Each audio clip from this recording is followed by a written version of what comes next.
പ്രതിരോധ ഉൽപ്പാദനത്തിന് പിന്നാലെ ഇന്ത്യയുടെ സൗരോർജ്ജ ഉൽപ്പാദനത്തിലും ഗണ്യമായ വർധന. സൗരോർജ്ജം അടക്കമുള്ള പുനരുപയോഗ ഊർജ്ജ മേഖലകളിലെ ഗവേഷണത്തിന് കേന്ദ്രം പിന്തുണ നൽകിയിരുന്നു.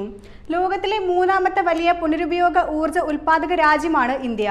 2023-24 സാമ്പത്തിക വർഷത്തിൽ കാറ്റ്, സൗരോർജ്ജം, ഹൈബ്രിഡ് പദ്ധതികൾക്കായി 50 ജിഗാവോൾട്ട് ടെൻഡറുകൾ നൽകാൻ ഇന്ത്യ പദ്ധതിയിട്ടിരുന്നു.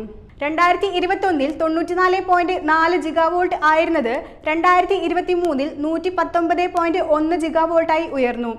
2023-ൽ ജപ്പാനെ മറികടന്ന് ലോകത്തിലെ ഏറ്റവും വലിയ മൂന്നാമത്തെ സൗരോർജ്ജ ഉൽപ്പാദകരായി ഇന്ത്യ മാറി.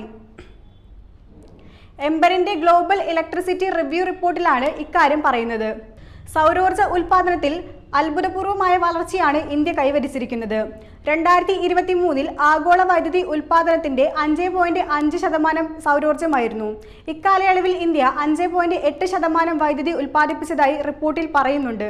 2015-ൽ 0.5% സോളാർ ഉൽപ്പാദനത്തോടെ 9ാം സ്ഥാനത്തായിരുന്നുവെങ്കിൽ 8 വർഷം പിന്നിടുമ്പോൾ സൗരോർജ്ജ ഉൽപ്പാദനത്തിൽ ഇന്ത്യ 5ാം സ്ഥാനത്താണ്. ആഗോളതലത്തിൽ വൈദ്യുതി ആവശ്യങ്ങളുടെ 92% പ്രതിനിധീകരിക്കുന്ന 80 രാജ്യങ്ങളുടെ പട്ടികയാണ് പുറത്തുവിട്ടത്. പട്ടികയിൽ ചൈന 1ാമതും അമേരിക്ക 2ാമതുമാണ്. 3ാം സ്ഥാനത്തുണ്ടായിരുന്ന ജപ്പാനെ പിന്തള്ളിയാണ് ഇന്ത്യ 3ാമതെത്തിയത്. ജപ്പാൻ ഇപ്പോൾ 4ാം സ്ഥാനത്താണ്.